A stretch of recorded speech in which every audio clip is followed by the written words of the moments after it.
It was at Singularity University, and they had a speaker talk about deep learning and some algorithms that were created to examine X-rays, and they found that this machine was 70% more accurate identifying certain types of breaks and fractures than a traditional radiologist. Well, just being in the emergency room last night with my son with a soccer injury to his chest and to the sternum, and looking at that X-ray and having to go back and forth with the nurse practitioner on this tiny fracture, it's one thing for a machine to be able to identify that fracture, but it's another thing to be able to deal with the fact that, how do you deal with a 13-year-old with a fractured chest, and what's the right course of action and treatment and such. And, it's a bigger conversation than just a sort of a binary decision about replacing a human with a machine. Yeah, absolutely. And we tend to lose sight. This isn't to say that technology isn't going to have a big impact. It is. But I think we tend to focus more on the fear and on the negative than on the positive. And we also tend to forget that automating a job doesn't mean replacing a human. Hello, and you are listening to Bill Murphy's Red Zone podcast. I interview leaders who inspire me in the areas of exponential technologies, business innovation, entrepreneurship, thought leadership, enterprise IT security, neuroscience, philosophy, personal development, and more. Welcome to the show.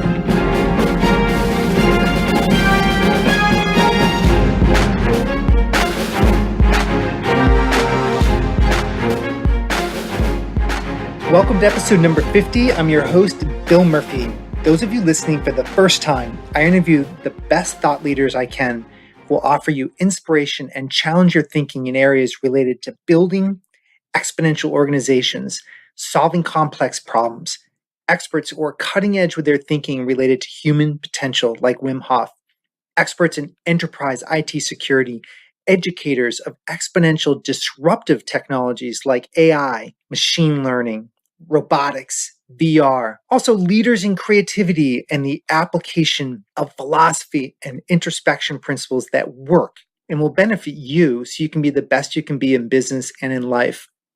I'm excited to bring to you my interview with Jacob Morgan. Jacob is an author, speaker, and a futurist. I feel a bit discombobulated at times in my interview questions with Jacob, as I didn't feel I was operating with all my gears due to the soccer accident and emergency room visit and experience my son had that I described in the introduction. So I hope you'll bear with me a little bit as we go through this episode. Jacob is a great resource for business leaders as he's helped craft and create this future of work conversation from scratch over 8 years ago. And especially as we discuss disruption in the marketplace caused by exponential technologies, I think it's important to pay attention to the employee and the impact this is having not only in business, but for employees. In his latest book, The Future of Work, Attract New Talent, Build Better Leaders, and Create Competitive Organizations, explores how the workplace is changing, and it's been endorsed by some real heavyweights. The chairman of KPMG, the CEO of Whirlpool, the CEO of Intuit, the CEO of SAP, and the list goes on. You also have to check out on our show notes page this organization he's co-founded called the Future of Work Community, which is a brand council of the world's most forward-thinking organizations who've come together to explore the future of work. He's contributed to many well-known publications like Forbes, Wall Street Journal, USA Today, Inc. magazine, and others. And his clients include a name list like Microsoft, St. Jude's Research Hospital, Harvard Business Review, and others. I found Jacob on the Future of Work podcast, which I really enjoy listening to because he really has some interesting leaders, of course, focused on the future of work, but there's some really neat CIOs in there and technology leaders and just a real cross-section of interesting people. Some major takeaways from this episode that you'll learn about are what people ask him most about the future of work, tools that you can use to augment your education, the future of AI and robotics for jobs, what certain companies like Cisco are doing for their workers, and also organizational design and designing the employee experience, which he feels is the next step for the future. There are tons of show notes for this episode, and I'm sure you're going to want to go check them out. So go to redzonetech.net/podcast, and you'll have links to all of them. There's no sponsor for this episode, but I'd like to ask your help in rating the show. And you can do this via your phone or directly from your desk. via the Stitcher app if you're a Droid user, or directly from iTunes. Go in and leave a positive rating if you like the show, if you've enjoyed the programming. There's some fancy algorithm that's used that the more positive the ratings and the more volume the ratings, then the better you're able to find the show. And that helps me get really good guests for you. All the guests want to know what their impact in their message is going to be. And so I'd like to be able to continue to show them that we're growing and thriving. So please leave a review. Thank you for listening. Now on with the show, and I want to welcome you to my discussion with Jacob Morgan. So I'm fascinated about a couple things. One in particular is the reference you have to chess. So throughout your book, I find it interesting, the name of your company. You had a couple stories. I think the first story in your book was about a chess grandmaster, and then also the origins of chess as it relates to exponential technologies. I think you referenced Ray Kurzweil in the book. But I'm just curious, from your point of view, where did your interest in chess begin? Well, my grandmother taught me how to play chess when I was very young. So, I was always kind of an ADD kid. Couldn't sit still. But one of the few things that I was able to do when I sat still was to play chess. And so I could literally sit there for an hour, 2 hours, 3 hours, and just play games of chess, which, interestingly enough, I don't know how or why that happened, but it did. And I was born in Melbourne, Australia, and so that's where my grandmother still lives. And so every time I would visit her, she would teach me something. And she herself was actually a very good chess player. And over the years, she just taught me how to play, and I saw a lot of analogies, or a lot of, I should say, correlations between chess and the business world and what we're seeing today. So it all basically came from my grandmother. It's all her fault. Do you play chess now, or did you just play it growing up to a certain point? No, I mean, I always play. It's kind of like my meditation. If I'm sitting somewhere at an airport or if I'm in line for something, I'll quickly open up a chess app and, play some games against the computer. I find it to be very relaxing and therapeutic and meditative, and it helps sort of get your mind off of things, which I think is great. Tell me about the origins of your book. What was the genesis of when you decided that you were going to write a book about the future of work? Well, I guess the seed for that was planted quite a few years ago after I graduated college. I went to go work for a company in Southern California, and I graduated with honors at the time, so I had a degree in economics and a bachelor's degree in psychology. And so I was very excited to join the corporate world, and my first job out of college, the executive team there tells me all these wonderful things that I'm going to be doing. But the reality was that I was doing data entry and cold calling in PowerPoint, and then one day an executive came out, handed me $10, and asked me to go get him a cup of coffee at Starbucks.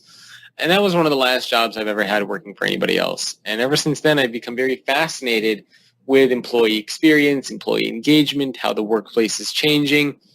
And I just started getting more and more involved in that, and that's how big the rabbit hole got. And that's what led to writing the book. And I actually have a new book coming out next year in March, which is going to be all about designing and creating employee experiences, which builds off of a lot of those themes that I wrote about in the future of work. So from your mission point of view, Jacob, did you take that experience that you had with your employer and just decide at that point that you're going to dive deep, or was that just the initial spark, and then as you've gotten into this topic, you've gotten deep from that point of view? Yeah, I'd say once I got involved, at the time, and we're talking like 8-9 years ago, there wasn't much conversation around the future of work. Like there weren't classes I could take. There wasn't much going on around this. So a lot of this I had to kind of come up with, and access whatever resources I could find online to learn about this. But as with anything, when you first start learning about something, it's very sort of general and broad, and you're kind of like, oh, this is cool. I wonder where it's going to go. And then once you get more involved in that, you start to see how deep things can go, different directions it can go in. And so that's pretty much what happened to me. The future of work was this overall theme. And as I started to get more involved, I started to see the different directions that this could go in, and all the things all the pieces that come together. And that's what brought me to where I am today. So when you were writing this book, Jacob, like you have the title, which I find very interesting. You call yourself a futurist, which I love that word.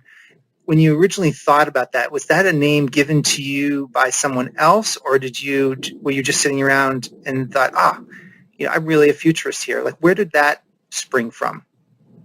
No, I mean, I originally just called myself an author and a speaker and a co-founder of the Future of Work community. And then I would find that more often when I would be interviewed for various media publications or when I would be speaking at conferences, they would kind of throw in the word futurist in there. And they would say, now we have a futurist that's going to talk to you about how the workplace is changing.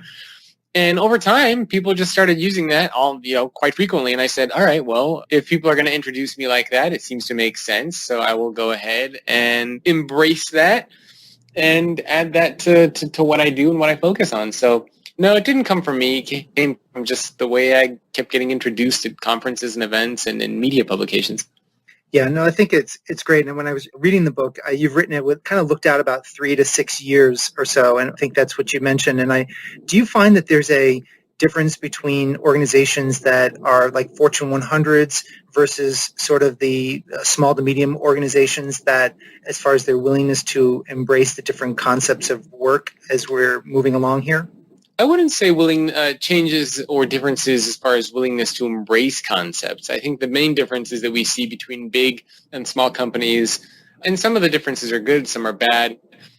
Big companies tend to have more bureaucracy, more politics, more moving parts. They also tend to have more resources. Smaller organizations sometimes have less resources, less bureaucracy, less politics. Sometimes they can be more forward-thinking. They can be more embracing of risk.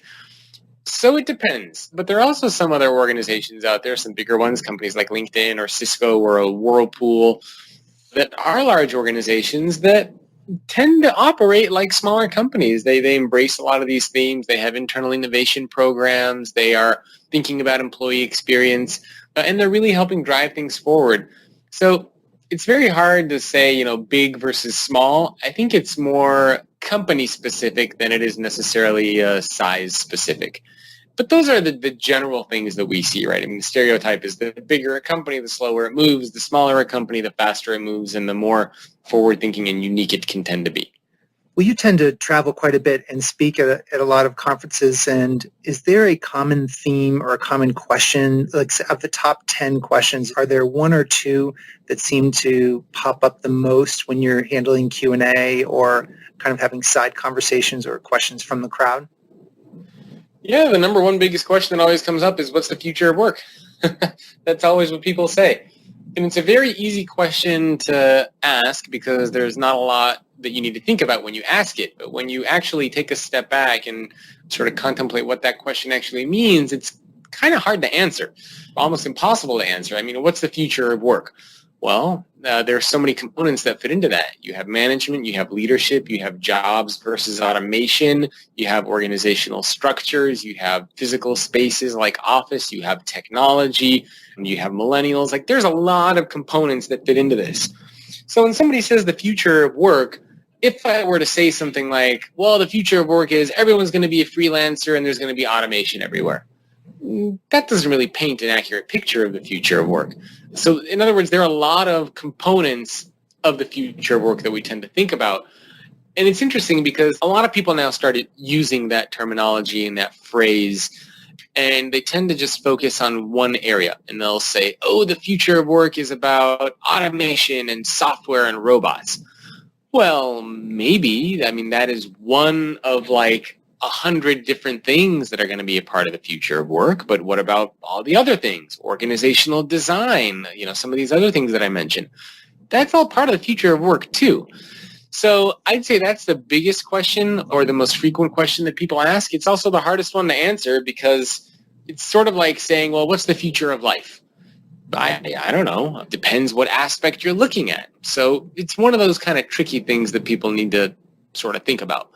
But I'd say that's the most common question that people ask, and it's good because it tends to lead towards this discussion around, well, what do you mean when you say future of work? What sort of topics do you think that covers? And then that leads to some other really good conversations as well.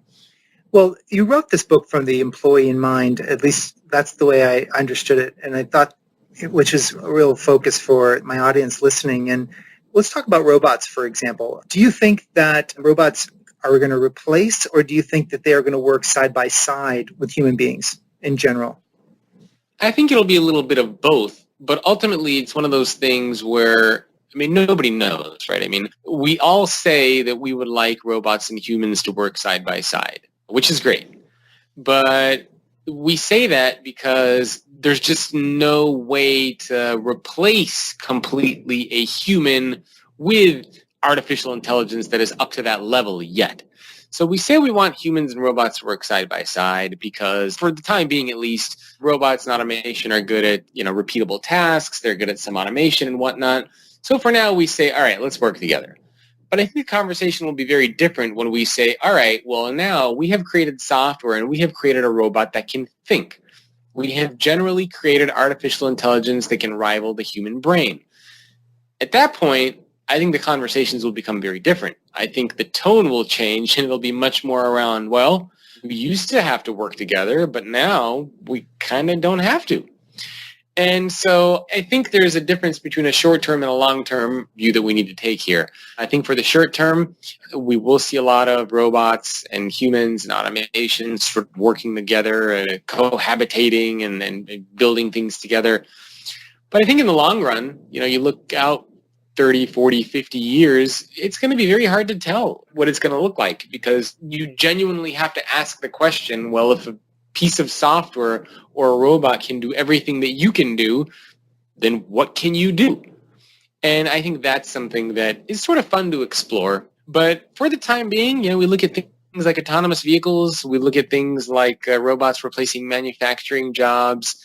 That's the big debate. Are we going to replace more jobs or create more jobs? And I find that people are torn 50-50. 50% of the people say we'll create more jobs. 50% of the people say we'll replace more jobs. My thought on this is it doesn't matter. To the individual employee, it doesn't matter because for any smart individual that wants to succeed in the business world, you always, even if you were to look back 30 years ago, 40 years ago, 100 years ago, the only constant that we have in the business world is that things change.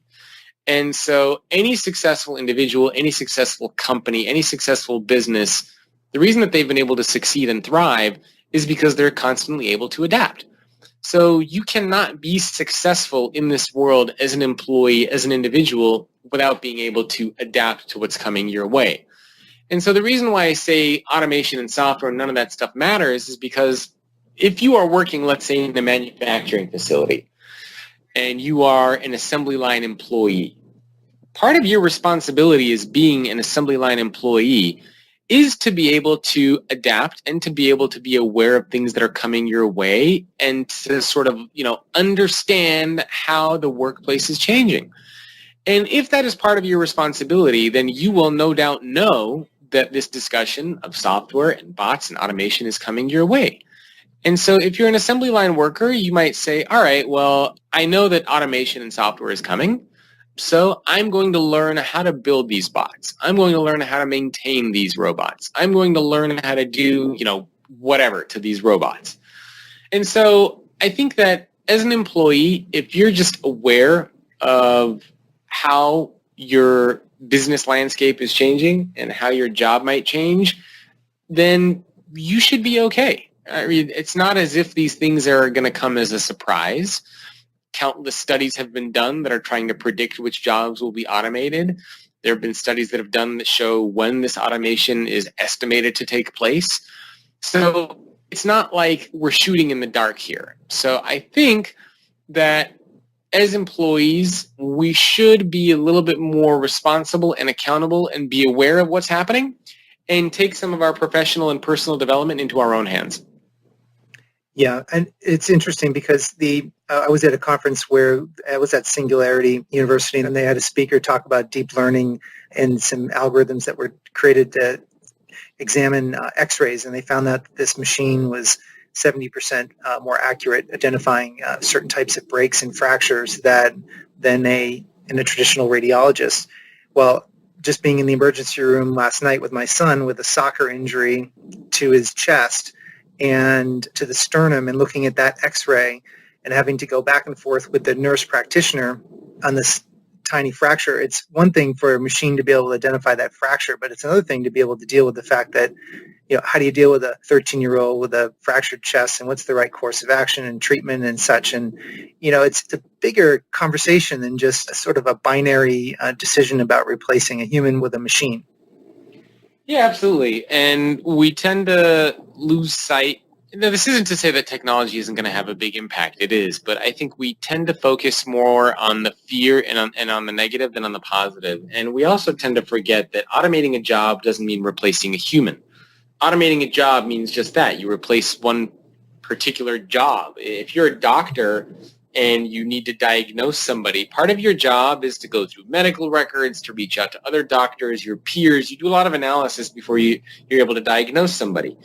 If you use something like IBM Watson, for example, that helps you diagnose somebody, that part of your job is automated, so the diagnosis part is automated, but you as a human are not replaced. And so when we say all these jobs are going to be automated, sometimes I wonder if we should rephrase this as these are tasks that are going to be automated, because we get very scared when we see, oh my God, all these jobs are going to be automated. But automation is not new. I mean, look at your computer. If you have a Wi-Fi issue, what do? You don't immediately call somebody. You have like this self-diagnosing tool on your computer that helps you identify what the Wi-Fi issue is, and it helps you try to autocorrect it. Right, so the automation isn't new. It's been around for a while, but I think we do need to make that distinction between automating a job versus replacing a human, and that is where I think a lot of people make these mistakes, and that's why we have so much fear. So to your point earlier about learning, and I made a note about who is going to be responsible in the future for training, and this is an interesting question, because are you seeing people are going to need to take personal responsibility for their training and for going to courses like Lynda or Creative Live or Khan Academy? Or are you going to find that more of the responsibility of the business, or both? So, of course, that's a good question. Definitely companies do have some responsibility to educate and to train their people. It's not like organizations can just kind of shut down and say, all right, it's your fault, your problem, go figure it out. Absolutely not. Organizations need to definitely ramp up and invest in training and education and all that sort of stuff. But at the same time, part of it is, as an employee, why would you not want to take more control of this? Because the only person that's going to look out for you is you. Whatever job that you have, whatever company that you work for, let's be real about it. You're not going to be there forever. You're going to be there for a couple of years. Maybe you'll be there a little bit longer, a little bit shorter. But once you're gone, that company's not going to look after you, and you're left with just you. So the only way that you can succeed in that type of environment is, take the education and training that your company offers, but you need to lead.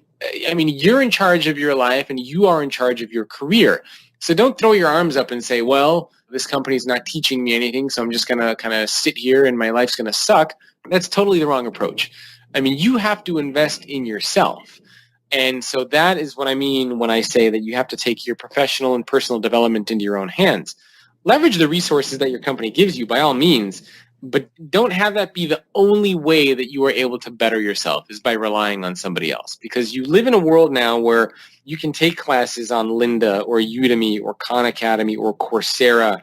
We live in a world where courses are put up for free online on YouTube or through, MIT or Harvard or Stanford. A lot of them put up their agendas, their syllabuses, required reading. All that sort of stuff is becoming more public. So you can pretty much learn anything that you want. So take advantage of that, be able to educate yourself. And the most valuable skill is to learn how to learn. But again, this doesn't mean that organizations shouldn't do anything around education and training.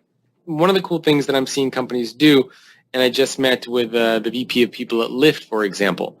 And at Lyft, they have a partnership with Udemy, and they allow employees to take classes on Udemy. So, and other organizations have experimented with this, where you might give employees credit to something like Udemy and say, go learn whatever you think is going to benefit you in your role or in your job.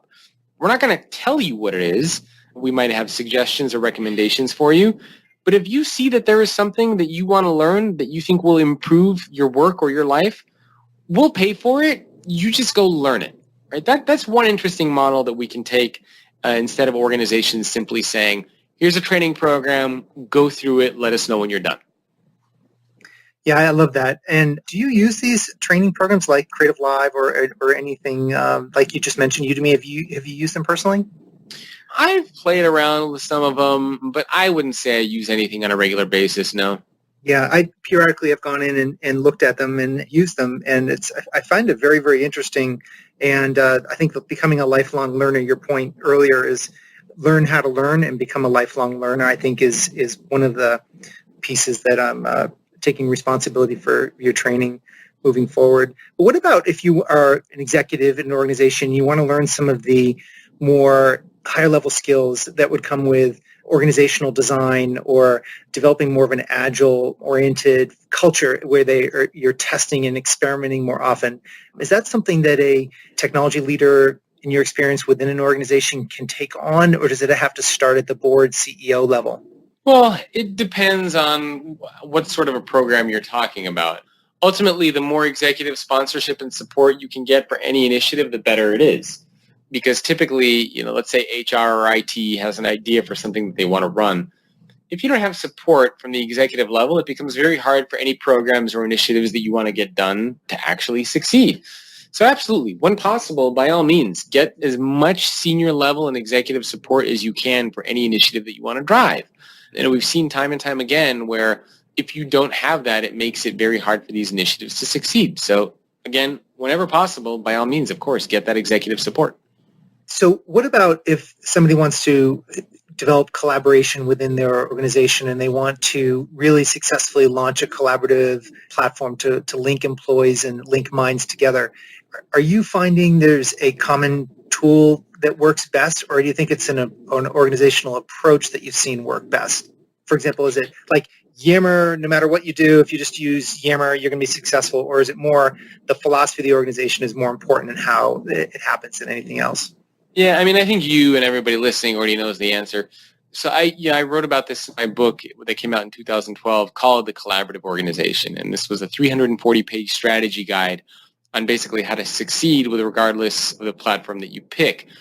And there are a lot of variables that impact the success or failure of using a collaborative technology. But of course, if there was a platform that you could use that you're guaranteed to be successful with, everybody would use it. But that is by no means the case for anybody. A tool is just a tool. A hammer is just a hammer. Just because you pick one up doesn't mean you're a carpenter and you could all of a sudden build a house. And so I think organizations need to remember that it's a lot more than just selecting the technology and deploying it. So when you're talking to organizations now about communities, are they focusing more on communities within their organization or on extending the communities out to actually building communities around their products and services? Like, where are you finding the more heat being generated? Is inside the community or really extending outside the four walls and doing it that way? Well, I don't really have many conversations about communities anymore. Most of my focus is all around designing employee experiences and what that looks like. But sometimes the topic of community does come up. And I think the forward-thinking organizations are building both. They're trying to connect their employees, but of course they also want to create communities for their customers. So I think you absolutely need to do both, not just one or the other. So for the millennials that are coming in, is there a certain way of crafting the employee experience? Because you made a point in the book that companies for the first time are having to embrace quite a wide generation, from Generation X, millennials, et cetera. Are a certain type of way of engagement working best with millennials that are coming into organizations now? This is part of what I'm researching for my new book for next year, but not necessarily. There are some differences between millennials and other generations. The biggest difference that I always keep hearing from executives and from employees themselves is that millennials tend to be a bit more antsy. They want things to move a little bit quicker. They want a little bit more feedback. They want to see things in action. And so I think that is very important. And a great way to help with that is to allow millennials, or any generation for that matter, to see how the work that they're doing, to see the impact that it's having and what it's doing and how it's impacting customers or other employees, et cetera. So that's definitely a great thing that we can do for, again, not just millennials, but for every other generation. I think there's been a lot of emphasis placed on millennials versus other generations. But a lot of the research that's out there actually shows that millennials are quite similar to other generations. So I think from that perspective, we need to not necessarily treat this as a kind of foreign alien group and maybe treat them more like other people. That makes a lot of sense. And when you have been working at Cisco, I noticed that you've had some experience working at Cisco. Is there anything that you've experienced working with Cisco that Cisco seems to be doing with their workforce that is unique or is particularly empowering for employees that work there? Yeah, I mean, Cisco does a lot of really cool things. I think they even recently today or a couple of days ago announced their Innovation Anywhere program, where they are going to launch innovation sort of contests and programs to allow any employees across their 80,000 person workforce sort of contribute ideas and help shape what Cisco looks like. They have technologies that adjust to your personal preferences when you use them, whether you walk into conference rooms. They don't have any assigned desks or assigned seating. They've redesigned their offices to look more modern and to create multiple work styles. They've abolished annual reviews. I mean, they've done a lot of interesting things to help create an organization where people genuinely want to show up. So Cisco is definitely, I think, a great example of what a future organization can look like. Is it possible for companies to develop a culture of entrepreneurship, or does that have to be pushed out to an edge endeavor? Where is it something that company just has to have a sort of like a sub organization focused on innovation, or can it be bled into the entire company? It can be either. Of course, when you can make it a part of something that the entire company does, that is obviously the desired approach. Adobe is another good example. They have something called their Kickbox program, where any employee can sign up to take a workshop, get a $1,000 prepaid credit card, and then try to build a prototype for an idea. If an executive decides to fund the idea, they just need one executive sponsor, and then the idea can get funding and move on to the next stage. LinkedIn has something like that. AT&T has something like that with their Foundry program. So absolutely. I mean, creating these internal innovation programs is great. I like to think of it as the entrepreneur mindset. So bring this entrepreneurship mentality, but inside of your company. Is it something that it did not just as announced, but they actually did they create some stickiness around that? Like, what would be an example of how that would work more than just an announcement from the president or the CEO saying that we're going to have a more innovative culture? Like, what actually has to happen for that to really stick within a company from your experience? So as with anything else, making an announcement is, it's always fun, but it's by no means what you need to do to kind of like drive things. I mean, a lot of these organizations do a lot of marketing internally around it. They have a lot of resources. They provide a lot of education. They provide a lot of training behind it. They provide incentives behind it. And they really help employees do it. I mean, it's sort of an opportunity for any employee. But as with anything, when you have something new that comes your way, you're not just going to jump into it. You want to be sort of coached and mentored and guided. And so helping employees understand what the benefit is, what that looks like, the mentoring, the education, the training is super important. So it's just like anything else. You got to provide the education, the training, the guidelines behind it, and help employees actually go through these things. So just have a couple more questions for you, Jacob. As far as what has been the one question, or not, doesn't have to be one, but it could be two that people ask you, that what is mind-blowing for people to consider right now, but is real, but people are just having a very difficult time with the future of work, getting their minds wrapped around, and it seems to get the most resistance to, that you try to help with your communication, educate and resolve for them? Oh, there are so many. Obviously, the technology conversation and discussion and debate is one that a lot of people are struggling with, the automation, the robots. But I think another one is, how do we think differently about our people? We have, for many, many decades, assumed and have always talked about people in one light, and now all of a sudden we need to sort of change the way that we think about it, right? How do we genuinely create companies where people want to be there, not where they need to be there?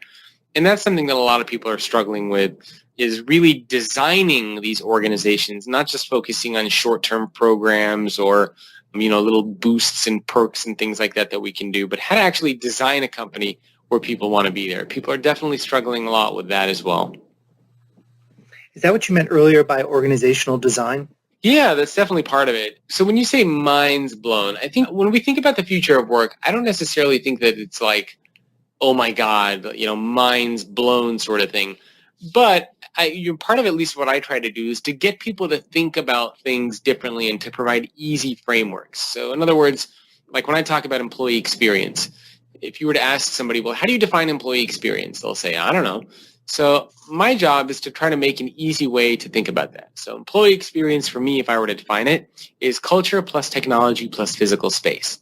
And somebody might hear that and then say, oh my God, you just blew my mind. Like, not that it's like so amazing, but because it's so simple and because you can understand it, I think that is part of what is blowing people's minds, is being able to simplify these complex topics and ideas into things that I can actually say, oh, I get it. That, I think, is very interesting. Are you finding that right now that the workforce is going to move to more of a freelancer experience, or is that just a buzzword people are using to really accommodate some of the shifts since 2008, 2009 as people have gotten reintegrated back into the workforce? Do you think that's more of a permanent mentality we need to have? Yeah, the freelancer economy, the sharing economy is definitely growing. It is by no means going to be 20% of the workforce by 2020. People, when they see these numbers, they need to look at how these research reports are being done. So the way that a lot of these things are phrased is they'll say, in the past year, have you done some form of freelance work? And if you say yes to that, they bucket you as a freelancer, which is how they get these enormous numbers of, tens of millions of people are freelancers in the United States. That's all baloney. I might eat sushi once a year, but if somebody says, oh yeah, are you a sushi eater? I'm not going to say yes if I eat it once a year. That's like, I've tried it. But in this case, if you go to your neighbor's house and he gives you $50 and you help him, plant some flowers, you're considered a freelancer all of a sudden. So we need to look at the terminology being used and how these studies are actually being done before we start to freak out with these numbers. In general, I think the sharing economy is growing. It's definitely something that we need to pay attention to. But it's not like we're going to get rid of full-time employment and everybody's going to be a freelancer and it's going to be like this massive chaos. I think that's so overblown. It's just nuts. So pay attention to it. Be aware of it. You can certainly work with freelancers for on-demand labor, for on-demand talent. That's extremely important. But don't assume that your full-time employees, that all of that's going to go away and everyone's going to be a freelancer. I don't see that happening. Thank you for making that point. And I know that you have a community that you've built, and I kind of wanted to wrap up with just some ways in which people can read more about your work, listen to your material, and potentially take a look at your community as well. Can you talk a little bit about what this community is that you've built and what value people are receiving from it? Sure. So it's the Future of Work community, which people can find at fowcommunity.com.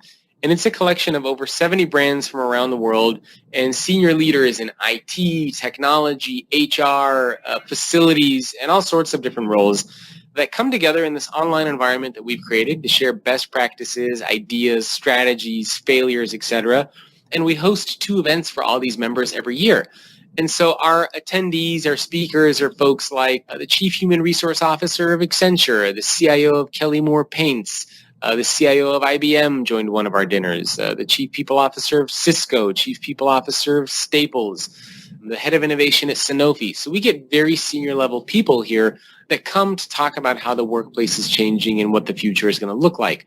You mentioned Singularity University. Salim Ismail, who's the founding director of Singularity, also just spoke at our recent event that we had. So it's really a place for executives and for not just executives, but for leaders in organizations that are shaping and driving the future of work to come together to explore what that actually looks like. So that's the goal of the community. The main value is pretty simple. It's you get to connect with these people anytime to share ideas and best practices and anything else that you might be working on, and to get support. Like being able to have that kind of a network is extremely valuable. We also do fun stuff, like I said, our events. We do dinners. We do thought leadership programs. We publish an ebook every year. So there's a lot of fun stuff that we do, and members really enjoy it. That sounds great. That sounds really like you try to glue people together to talk about these concepts. And you also have a website as well where people can find more about your book. Where would they go to find more about your published work? So I'm very easy to find. You can just go to thefutureorganization.com, thefutureorganization.com, and you can find the book, podcasts, videos, newsletters, pretty much anything else that you want can always be found there. Well, that's great, Jacob. And just my one final question is, if as you travel around this year and you're speaking around the world, and you could put a billboard up just to have your personal theme that you want to have, your resonant theme for the people of that city, the employers of that city, the employees that are working, what would you have that billboard say? It would probably say something like the future of work is about the employee experience or something along those lines. But that's the focus of my next book, and I think that is sort of the next era that organizations need to be thinking about is designing employee experiences and what that looks like. Designing employee experiences. Well, Jacob, I appreciate you for your time today, and thank you very much for sharing your words of wisdom with my audience. My pleasure. Thank you for having me. Talk to you later. Thank you. So there you have it. That was my interview with Jacob Morgan. Make sure to follow him on Twitter, follow him on LinkedIn, and stay tuned to his next book. But also go to the show notes page at redzonetech.net/podcasts so you can get all the information and show notes from this episode. Also, make sure to check out our sponsor, CIO Scoreboard. Learn how to integrate your auditing and compliance objectives with real and practical IT security investments by using powerful visualization tools that remove complexity from IT business security decision-making. Go to visualcio.com to learn more. Until next time, I'm Bill Murphy and I'm signing off. Thank you for listening and have a great day. So there you have it. This wraps another episode of Bill Murphy's Red Zone podcast. To get all the relevant show notes, please go to our blog at www.redzonetech.net/podcast. Additionally, make sure you go to iTunes and leave your comments in iTunes about the show. This helps our show rankings enormously, and it helps support the show. Until next time, I appreciate you very much for listening. Thank you.